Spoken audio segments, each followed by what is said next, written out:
Numericals क्या है हमारे पास? न्यूमेरिकल नंबर 1, न्यूमेरिकल नंबर 1 में लिखा हुआ है a 70 kg man runs up a long flight to of stairs in 4 seconds.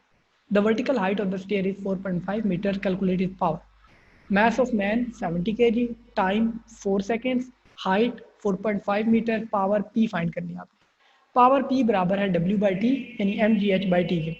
तो पावर आ जाएगी 70 मल्टीप्लाई 9.8 मल्टीप्लाई 4.5 डिवाइडेड बाय 4। जी की वैल्यू 9.8 कॉन्स्टेंट है। जो रिजल्ट आएगा वो आएगा 3087/4, 77 1.5 वाट, या आप इसको 7.7 इंटू 10⁻² वाट भी लिख सकते हैं, क्योंकि जो आपके पास आंसर आपकी बुक में है वो 10⁻² की फॉर्म में लिखा हुआ है। तो मैंने इसको कन्वर्ट कर दिया, इसको 7.7 इंटू 10⁻²। इसको हम कहते हैं scientific notation.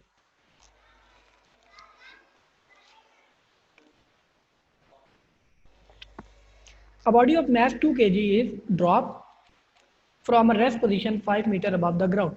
What is the velocity at height 3 meter above the ground? Mass of the brick m is equal to 2 kg.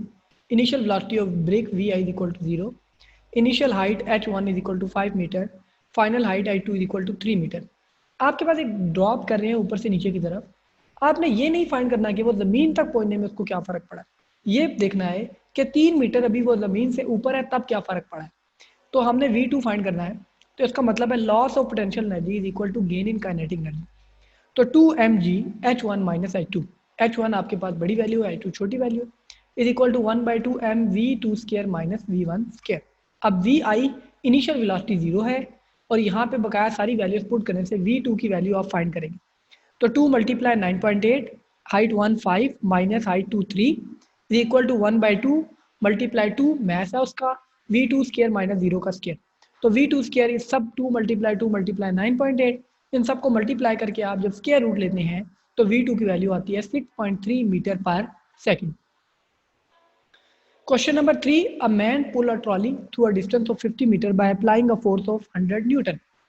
Distance 50 metre, applied force 100 newton, theta angle given है 30 degree. Calculate the work done. Work done आपने find करना है, आपके पास work done होता है FD cos theta, 100 multiply 50 multiply by cos 30, work will be equal to 4330 joule. Numerical number 4, the roller coaster can start its journey from a vertical height of 40 meter on the first hill and reaches a vertical height of 25 meter on the second hill.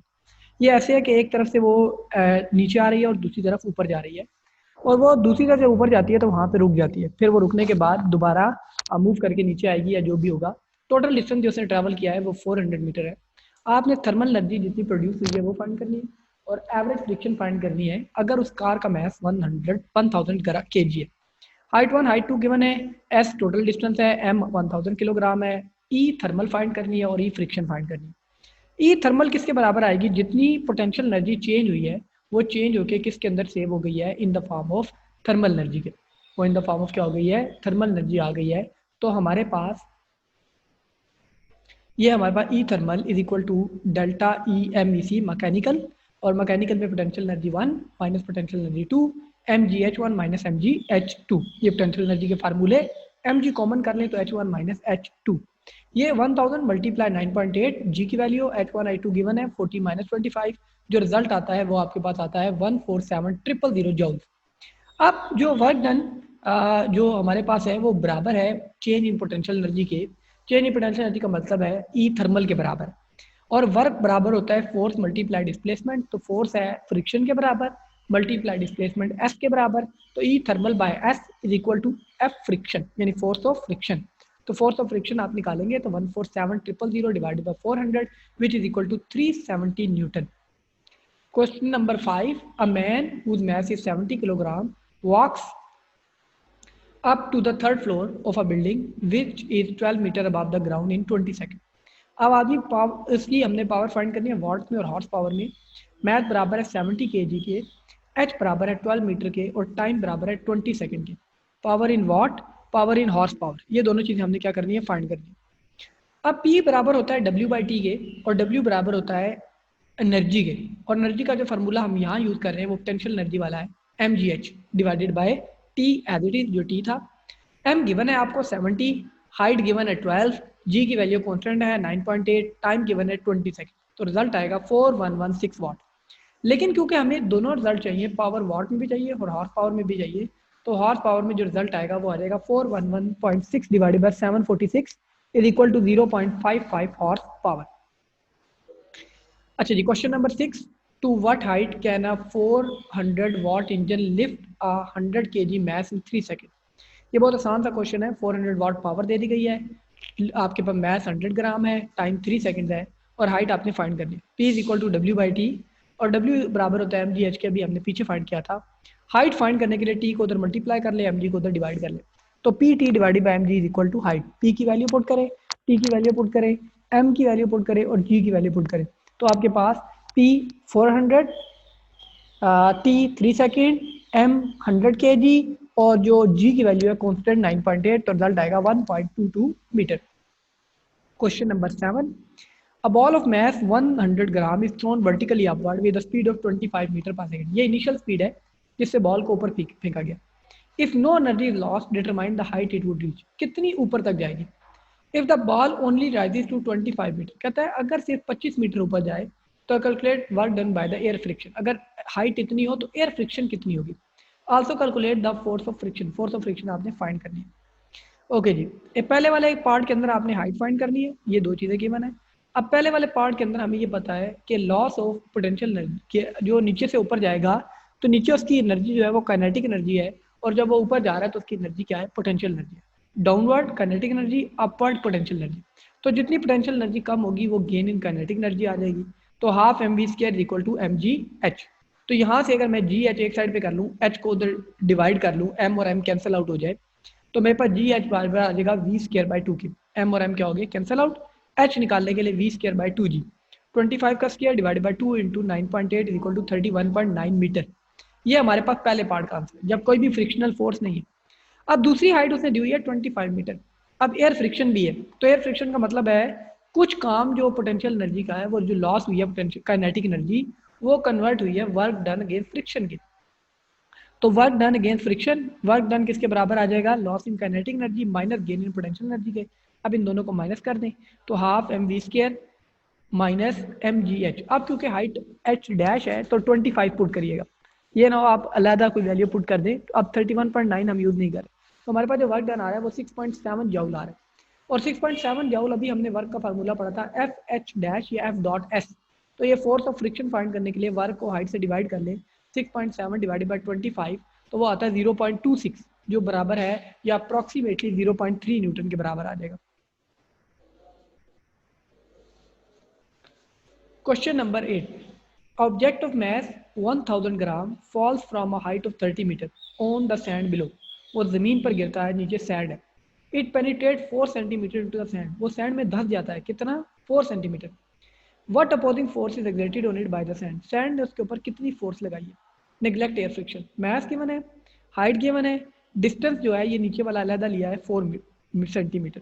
इसको convert करें तो metre के अंदर आ जाएगा 0.04 metre. Opposing force find करनी है। अच्छा, loss of potential energy is equal to work done. mgh हमारे पास पोटेंशियल एनर्जी है, बराबर है fs के। fs वर्क डन, f बराबर आ जाएगा mgh बाई s के। m 1 kg multiply 9.8। आप यहाँ पे 1000 ग्राम ना देखिएगा, क्योंकि 1000 ग्राम को हम जब SI यूनिट में कन्वर्ट करेंगे तो किलोग्राम में वो 1 किलोग्राम आएगा। Multiply 9.8 multiply 30 metre divided by 0.04 metre, तो जो रिजल्ट आएगा वो आएगा 7350 न्यूटन। ये हमारे पास रिजल्ट आ जाएगा फोर्स ऑफ फ्रिक्शन का। ये जो बेटा क्वेश्चन है, ये आपके पास एक क्वेश्चन जो है बड़े इंटरेस्टिंग सा क्वेश्चन है। A body of mass m drop from bridge into water of the river. The bridge is 10 metre high from the water surface. Find the speed of the body 5 metre above the water surface. Find the speed of body before it strike the water. सबसे पहले तो हमें h2 given है 5 metre. h2 5 metre इसलिए है कि total 10 metre है, 5 metre ऊपर पे हमने उसकी स्पीड फाइंड करनी, vf फाइंड करनी, और फाइनल वेलोसिटी फाइंड करनी है जब वो पानी को हिट करेगा। तो gain given of kinetic energy is equal to loss of potential energy. ये गिवन नहीं है, गेन है, गेन है GAIN। अब देखिए वो ऊपर से नीचे आ रहा है तो उसकी काइनेटिक एनर्जी बढ़ रही है और पोटेंशियल एनर्जी कम हो रही है। Half mvf² minus half mvi²। V I square. तो वी आई क्योंकि जीरो के बराबर है तो ये जीरो हो जाएगा। एम जी कॉमन कर लें, H one minus H two, तो half M V F square equal to M G H one minus H two. ये जो एम और एम कैंसिल आउट, टू उधर मल्टीप्लाई कर लें और स्क्वायर को खत्म करने के लिए स्क्वायर रूट लें। तो 2 मल्टीप्लाई 9.8, हाइट 1 टोटल 10 है, माइनस हाइट 2 5 है, तो 10 माइनस 5, तो वेलोसिटी जो उसकी उसने गेन किया 9.9 मीटर पर सेकंड। अब वो ये कह रहा है कि जब वो उसको हिट करेगा मतलब ये है कि हाइट 2 जीरो हो जाएगी, यानी वो जमीन के पास पहुंच गया। तो half M V F square, V I तो पहले ही जीरो है, वी आई तो आपके पास पहले ही जीरो है, तो आपके पास वी एफ जो आ जाएगा वो वी एफ स्केयर आ जाएगा। ये सॉरी वी एफ टू लिखा हुआ है क्योंकि ये सेकंड के लिए है तो मैंने उसे मिटा दिया। ओके जी, हाइट 1 की वैल्यू पुट करते हैं, सारी वैल्यू सब्स्टिट्यूट करने से जो आंसर आएगा वो आएगा 14 metre per second. Numerical number 10 है, the engine of a JF thunder fighter develops a thrust of, thrust का मतलब है फोर्स, 3000 न्यूटन। ये न्यूटन से मुझे पता लग रहा है ये फोर्स है। What horsepower does it at a velocity of 600 metre per second. Velocity है, पावर फाइंड करनी है हॉर्स पावर में। जो पावर का फार्मूला होता है वो होता है F dot V. F dot V का मतलब है एफ वी कॉस थीटा। अब वेलोसिटी और जो पावर है वो दोनों एक साइड पे लग रही हैं, तो कॉस 0 डिग्री, तो इन दोनों को आप मल्टीप्लाई करें तो 18,180,000 18 लाख वॉट, 18 लाख वॉट आपके पास आंसर आएगा। 18 लाख वॉट को आप 746 से डिवाइड करेंगे तो कन्वर्ट हो जाएगा हॉर्स पावर में, और कितना आ जाएगा 2412.9, और 0.9 को अप्रॉक्सीमेट करें तो 2413 हॉर्स पावर आपके पास रिजल्ट आ जाएगा। The mass of moon is 1/80 of the mass of earth. Mass of moon 1/80, यहाँ पे 8 लिखा हुआ है, 80 है mass of earth, and corresponding radius is 1/4 of the earth. R M is equal to 1/4 R E. उसकी आपने एस्केप वेलोसिटी फाइंड करनी है। एस्केप वेलोसिटी ऑफ अर्थ होता है √2 G M M E over R E, और ये value है 11.2 into 10⁻³ metre per second की। ये टॉपिक हमने उस दिन किया था, ये मैंने आपके साथ शेयर भी किया है, आप यूट्यूब पे देख भी सकते हैं। अच्छा, वी एस्केप ऑफ मून करेंगे तो 2 G M of moon R of moon. M of moon बराबर है एम ई बाई 80 और आर ऑफ मून बराबर है आर ई बाई 4, तो उसको 4/r ई लिख दिया। अब इसमें से 4/80 कट के 1/20 आ जाएगा, और दूसरा जो 2 G M E over R E है इसको मैंने अलग लिख दिया। 2j, ये जो अंडर रूट में 2 G M E over R E है ये बराबर है वी एस्केप के, तो इसकी जगह पे मैंने वी एस्केप लिख दिया। वी एस्केप की वैल्यू पुट कर दी, और जब इन दोनों को सॉल्व करेंगे तो आएगा 2504.3 मीटर पर सेकंड। जब उसको किलोमीटर पर सेकंड में कन्वर्ट करेंगे तो 2.5 किलोमीटर पर सेकंड आपके पास आपका रिजल्ट आ जाएगा।